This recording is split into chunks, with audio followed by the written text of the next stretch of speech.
Assalamualaikum. My name is Fatima Faisal and I study in 5B. Today, I'm going to talk about calculus.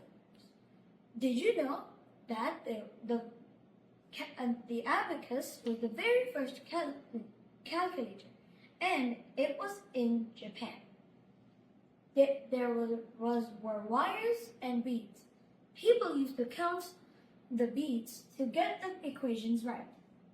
And so here I have a model of a modern calculator, and it also has digital buttons. Let's see how does it work. So here I'm going to press 2. So it appeared 2. Now I'm going to press times 5. Now it appeared 2 times 5. Now I'm going to add equals to. The equals to appeared. Look at that. Now I'm going to press, and now this is the answer. Well, it was for fun.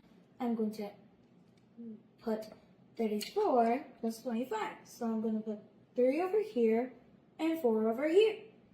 So since I'm adding, I'm going to add the plus. And also over here, I'm going to add 25 because it's written over there.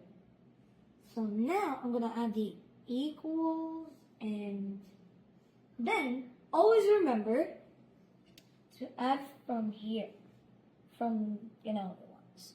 So 4 plus 5 is 9. So I'll add the 9 over here. Ding! Now I'm going to add 3 plus 2 is equals to 5. So now I have this answer, which is 34 plus 25 equals to 59.